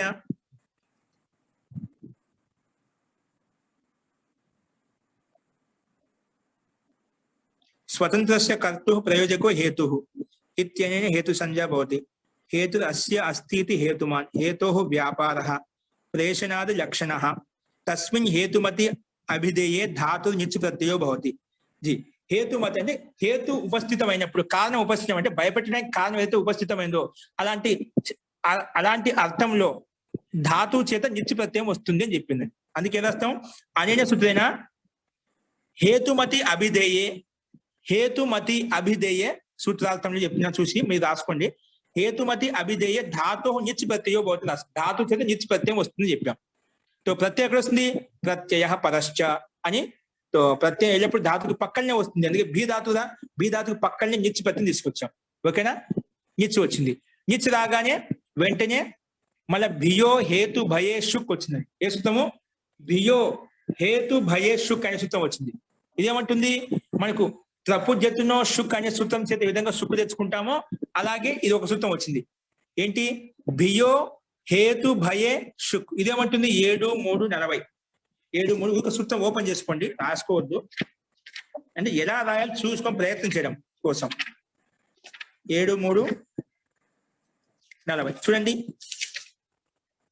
భియో హేతుభయే షుక్. ఇదేమంటుంది? భీ ఇత్యేతస్య హేతుభయే అర్థే షుక్ ఆగమో భవతి. కానీ ఎప్పుడు నౌ పరతః అంటే నిచ్ పరంగా ఉంటే. ఇదేమని చెప్పి ఏ కండిషన్ ఉంటుందో, భీ ధాతువుకి పక్కలో హేతు భయే అర్థం. ఇప్పుడు మనం హేతుమతిచ్చ భయార్థంలో వచ్చింది కదా, భయపడే అర్థంలో మనము ప్రతి తెచ్చుకుంటాం. ఇప్పుడు హేతుమతిచ్చ అనేది హేతు అంటే భయానికి కారణం ఏదైతే ఉందో అలాంటి అర్థం నిచ్చు ప్రత్యయం తెచ్చుకొని చెప్పింది. అందుకే నిచ్చు ప్రత్యయం తీసుకొచ్చాం, భీ నిచ్. కాబట్టి ఇదేమంటుంది వచ్చి మళ్ళీ భీ ఇత్యేతస్య భీ ఇది ధాతునకు హేతు భయ అర్థే కారణార్థం భయార్థంలో ఏదైతే తెచ్చుకున్నావో కారణార్థంలో షుక్ ఆగమో భవతి నౌ పరతః. కారణార్థంలో షుక్ ఆగమం వస్తుంది. ఏమొస్తుందంటే షుక్ ఆగమంగా వస్తుంది. ఎప్పుడు? నిచ్చి పరతః. నౌ పరతః అంటే నిచ్చి పరంగా ఉన్నప్పుడు. ఇక్కడ నిచ్చి వచ్చింది కదా, అది పరంగా ఉంది కాబట్టి ధాతువునకు పక్కలో షుక్ ఆగమంగా వస్తుంది అని చెప్పిందన్నమాట. భీ ధాతునకు షుక్ ఆగమం వస్తుంది. ఎవరికి? భీ ధాతుకు షుక్ ఆగమంగా వస్తుంది. ఏ అర్థంలో? హేతు భయ అర్థంలో, భయపడే అర్థంలో షుక్ ఆగమం వస్తుంది అని చెప్పింది. కాబట్టి ఎప్పుడు నౌ పరంగా ఉంటుంది. ఇక్కడ నిచ్ నౌ, నిచ్ అంటే నీ ధాతుకే సప్తమి విభక్తి ఏకవచనం నవ్ అవుతుంది. హరికి హరం ఏ విధంగానో దీనికి నీకు రూపం నిరూపిస్తే నవ్ అయిపోతుంది. అందుకే నవ్ పరతః అని చెప్పాడు. నవ్ పరతః అని నిచ్ పరంగా ఉంటే. సో నిచ్ పరంగా ఉంది, భీ ధాతుకు షుక్ ఆగమం చేయాలి. సో భీ ధాతుకు షుక్ ఆగమం చెప్పుకున్నాం కదా. సో షుక్ ఆగమం ఎక్కడ వస్తుంది? భీ ధాతుకు షుక్ ఆగమం చెప్పావు. భీ ధాతుకి ఆదిలో కూర్చోబెట్టుకోవాలా, అంతిమంలో కూర్చోబెట్టుకోవాలా? ఎక్కడ వస్తుంది? అప్పుడు మన ప్రకృతి సూత్రం వస్తుంది. ఏమంటుంది? వచ్చి ఆద్యంతౌ టకితౌ, ఆద్యంతౌ టకితౌ.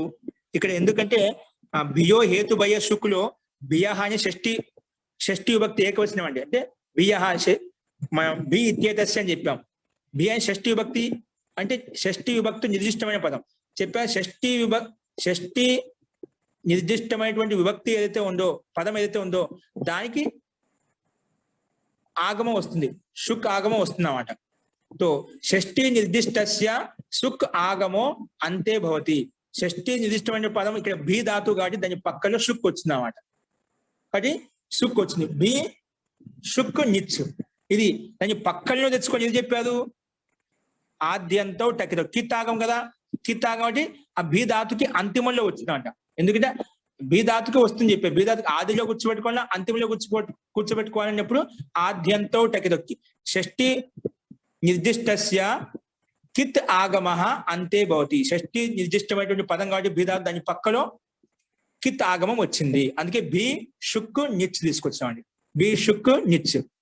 ఇక్కడ మళ్ళీ రాగానే అనుబంధ లోపం చేసుకుంటాం. ఏం చేస్తామండి? అనుబంధ లోపం చేస్తాం. నిచ్ ప్రత్యయానికి అనుబంధ లోపం చేస్తే ఏం వెళ్తుంది? చకారం వెళ్ళిపోతుంది హలంత్యం ప్రకారంగా.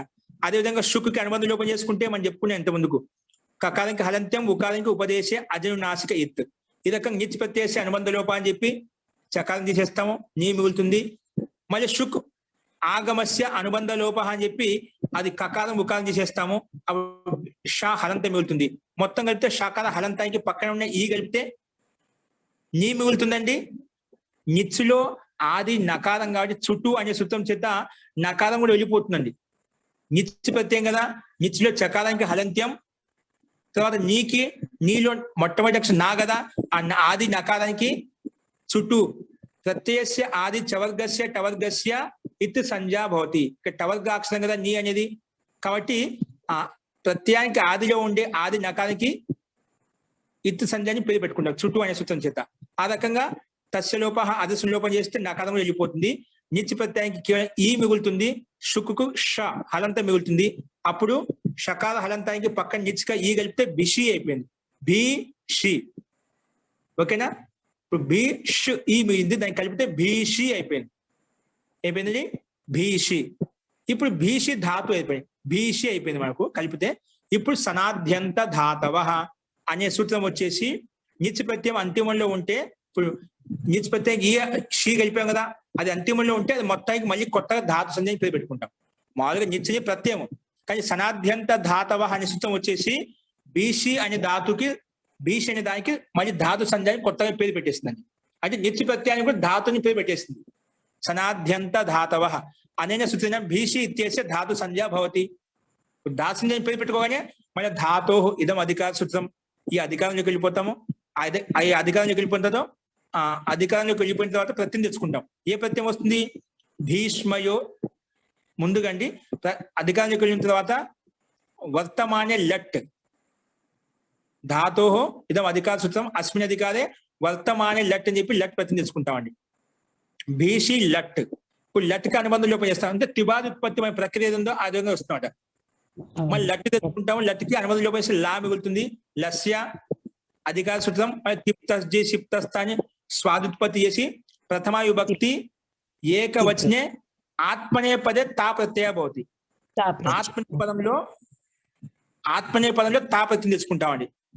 ఏం తెచ్చుకుంటామండి? ఆత్మనే పదంలో తా ప్రత్యయం తెచ్చుకుంటాము. అప్పుడు భీషి తా వస్తుంది. తర్వాత తకాలని తింగ్షిత్ సారధాతుకం ప్రకారంగా దీనికి సారధాతుకం పేరు పెట్టుకుంటాము. ఎందుకంటే తింగ్ షిత్ సారధాతుకం, తిప్పులకు షిత్తుకి సారధాతుకం పేరు కాబట్టి తకాలని సారధాతుకం కాబట్టి ఆత్మీయ పద ప్రత్యయం కాబట్టి సారధాతు సంధ్య పేరు పెట్టుకున్నాం. సారధాతు సంధ్య పేరు పెట్టుకోగానే కర్తరి షప్ అనే సూత్రం వచ్చేసి మళ్ళా ఆ బీసీ ధాతు తా ప్రత్యయానికి మధ్యలో షప్ వచ్చిందన్నమాట. షప్ రాగానే షప్ అనుబంధ లోపం చేస్తే కేవలం ఆ మిగులుతుంది. చక్కవ తిరిగితే పకారానికి హలంత్యం. అప్పుడు బీసీ ఆత. ఇప్పుడు ఈ స్థితిలో షప్ ప్రత్యయం అనేది కూడా సారధాతుకం. ఎందుకంటే షప్ లో సకాలం ఇతి సంధి చేశాం. అందుకే తింగ్షిత్ సారధాతుకం ప్రకారంగా షప్ సారధాతుక సంధ్య ఉంది కాబట్టి సార్వధాతుక ఆర్ధధాతుక యో అనే సూత్రం చేత గుణం ప్రాప్తం అవుతుంది. బి ఆ త ఈ స్థితిలో అండి షప్క అనుమతి లోపిస్తే ఆ మిగిలింది. ఈ స్థితిలో బి ఆ త ఇక్కడ సార్వధాతుక ఆర్ధధాతుక యో 7, 3, 84 సూత్రం ప్రకారంగా ఇది సార్వధాతుక ప్రత్యయం పక్కన ఉంటే ఇక్కడ షప్క సార్వధాతుకం పేరు పెట్టుకున్నాం కదా, ఆ షప్క ఆ మిగిలింది. అది పక్కన ఉంటే సార్వధాతుక ఆర్ధధాతుకం, సార్వధాతుకం కానీ ఆర్ధధాతుకం కానీ ఇక్కడ మనకు సార్వధాతుకం ఉంది. సార్వధాతుకే పరత అంగస్య గుణో భవతి.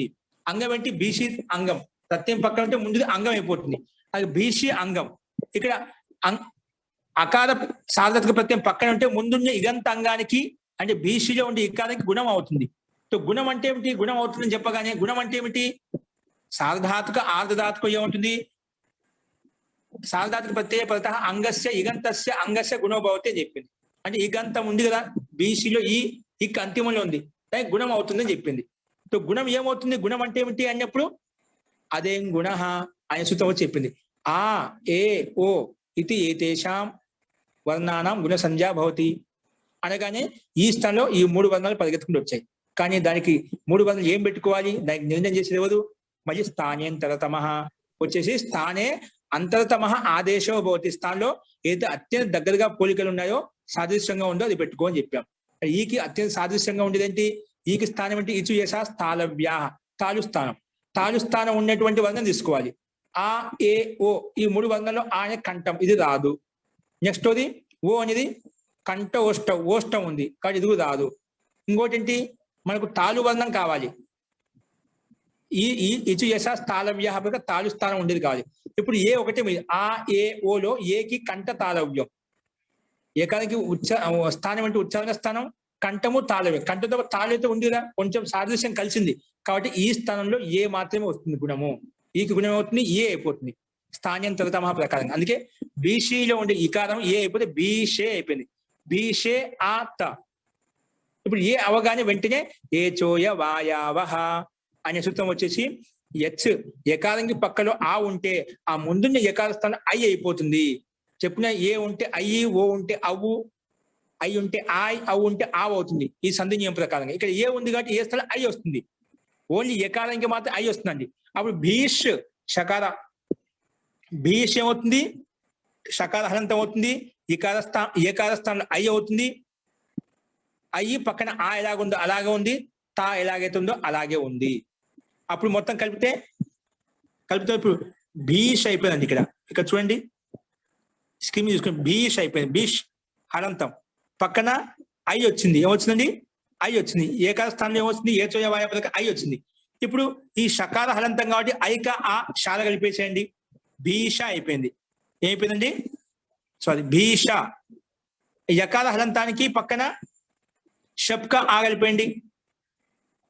షప్క ఆ కలిపితే భీషయ అయిపోయింది. ఏమవుతుంది? షప్క ఆ అనేది యకారంలో కలిపితే భీషయ అయిపోతుంది. ఏమవుతుంది? భీషయ, భీషయ. ఓకేనా? తో ఈ రకంగా భీషయ త, భీషయ త. ఇప్పుడు ఈ స్థితిలో అచోంత్యాదిటి అనే సూత్రం వచ్చేసి అచాం మధ్యయో అంతిమచ్చు తస్య టీ సంజ్ఞా భవతి. అచ్చుల్లో అంతిమచ్చు ఏదైతే టీ సంజ్ఞ పెట్టింది. ఇది ఎందుకు వచ్చిందంటే ముందు భీషయత, భీషయత ఉందండి. షప్కా కూడా యాద కలిపేసాం. భీషయత. ఈ స్థితిలో టిత్ ఆత్మనే పదానాం టేరే అనే సూత్రం వచ్చిందండి. ఏమొచ్చింది? టిత్ ఆత్మనే పదానాం టేరే. ఇది లట్లకారంగా లట్లకార స్థానంలో ఆత్మనే పదంలో తా తెచ్చుకున్నాం. అందుకే టిత్ అనమాట. ఆ టిత్ అది ఆత్మనే పదం కూడా ఆత్మనే పదానాం స్థానే. ఇది తకారం ఆత్మనే పదం అంటే ఆత్మనే పదం యొక్క స్థానంలో టీ భాగానికి ఏకారం అవుతుంది. ఆత్మీయ పదం టేరే అంటే టీ భాగానికి ఏకారం అవుతుంది చెప్పింది. ఆత్మీయ పదం ఏదైతే ప్రత్యయం ఉందో ఆ ఆత్మీయ పదంలో టీ భాగానికి ఏకారం అవుతుంది అని చెప్పింది. సరే, ఆత్మీయ పదం అంటే బాగానే ఉంది. తకారాన్ని ఆత్మీయ పదంలో తెచ్చుకున్నాం కాబట్టి ఆత్మీయ పద ప్రత్యయము. కానీ టీ అంటే ఏమిటి? టీకి ఏకారం అవుతుంది చెప్పి టీ అంటే ఏమిటి అంటే అప్పుడు ఈ సూత్రం పరిగెత్తుకుంటూ వస్తుంది. గుణం అంటే ఏమిటి అన్నప్పుడు అదే గుణ ఏ విధంగా అయితే వస్తుందో, వృద్ధి అంటే ఏమిటి అన్నప్పుడు వృద్ధి రాదే ఏ విధంగా అయితే వస్తుందో, అలాగే టీ అంటే ఏమిటి అన్నప్పుడు అచోంత్యాది టీ. అచ్చుల్లో ఏదైతే అంతిమచ్చు ఉందో అచాం యో అంతిమచ్చు తస్య టీ సంజ్ఞా భవతి. అంటే మనం ఏదైతే చూసుకుని దాంట్లో చూసుకోవాలి. ఆత్మీయ పదంలో మాత్రం చూసుకోవాలి టీ సంజ్ఞ. ఇప్పుడు ఆత్మీయ పదానికి టీ, ఆత్మీయ పదంలోనే చెప్పుకుంటాం. ఆత్మీయ పదస్య, ఆత్మీయ పదంలో ఏదైతే ప్రత్యయం ఉందో ఆ ప్రత్యయానికి, ఆ ప్రత్యయంలో టీ భాగానికి ఏకారం అవుతుంది ఇప్పుడు. కాబట్టి అదే ప్రత్యయం చూసుకోవాలి. ఇక తా ఆత్మీయ పద ప్రత్యయము. ఆ ప్రత్యయంలో అంతిమ అక్షరం ఏంటి? అచ్చుల్లో ఏదైతే అంతిమ అచ్చు ఉందో దానికి టీ సంజ్ఞ చెప్పాం. తకారంలో అంతిమ వచ్చే తాలో ఉండే అదొకటే అచ్చు. కాబట్టి దాన్ని టీ అని చెప్పాము. ఆ టీకే ఏకారం అవుతుంది. అంటే తాలో ఉండే అకారానికి ఏకారం చేస్తాము. అప్పుడు తాలో ఉండే అకారానికి ఏ చేస్తే భీషయతే ఇతి రూపం సిద్ధ్యతి. ఓకేనా? ఈ రకంగా టీ తాత్మ్య పదానం టేరే అనే సూత్రం చాలా సార్లు వచ్చింది. ఆ టీ అంటే ఏమిటి అన్నప్పుడు టిత్ అచోంత్యాదిటి అనే సూత్రం చెప్పింది. అచ్చుల్లో అంతిమచ్చుకు టీ సంజ్ఞ అని పేరు. ఆ రకంగా ఆ టీ భాగానికి ఏకారం చేసుకుంటే భీషయతే అనే రూపం మనకు సిద్ధిస్తుంది. కాబట్టి ఈ రకంగా మనము రూపసిద్ధి అర్థం చేసుకోవాలి. అందరూ ప్రయత్నం చేయండి. తప్పు లేనా పర్వాలేదు, ఇబ్బంది లేదు. కాబట్టి ఈ రకంగా అందరూ ప్రయత్నం చేస్తే ఖచ్చితంగా రాయడం వల్ల మనకు అలవాటు అవుతుంది. ఇక చెప్పాను, ప్రయత్నం చేసి చూడండి. లేని పక్షంలో మరి రేపు ఒకసారి నోట్ సాయిస్తాను. అస్తు. ఈ రకంగా మనకు ఈ సూత్రం పూర్తిగా ఇక్కడ కంప్లీట్ అవుతుంది. ఇందులో ఎవరికైనా సందేహాలు ఉంటే మనం రేపు చూద్దామండి. అస్తు. ముఖ్యంగా మనం ఈ సూత్రంలో ఈ ప్రకృత సూత్రం ఎక్కడ ఉపయోగపడింది అది మనం చూసుకోవాలి. ఏ సందర్భంలో వినియోగించబడింది అది ముఖ్యమైనది. మిగిలిన రూప ప్రక్రియ అనేది మనకు ప్రాక్టీస్ కోసం, అభ్యాసం కోసం ఇలా చేశాము. ఆత్మీయపదంలో రూపం ఈ రకంగా ఉంటుంది. ఈ రకంగా మార్పులు వస్తాయి. ప్రతిదీ హేతుపూర్వకంగా ఉంటుంది, కారణపూర్వకంగా ఉంటుంది. ప్రత్యయం వచ్చింది ఇది ఒక అర్థంలో వస్తుంది. అది మనం ప్రతిదీ అర్థం చేసుకుంటూ చూసుకోవాలి రూపసిద్ధి అనేది. అస్తు.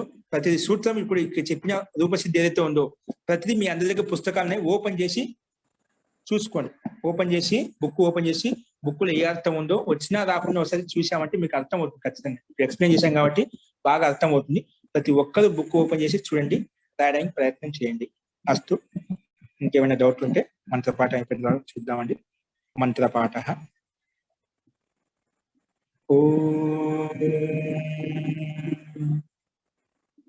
సర్వే భవంతు సుఖినః, సర్వే సంతు నిరామయాః, సర్వే భద్రాణి పశ్యంతు, మా కశ్చిద్ దుఃఖభాగ్ భవేత్. ఓం శాంతి శాంతి శాంతి. సర్వేభ్యో నమః. అందరికీ నమస్కారం అండి.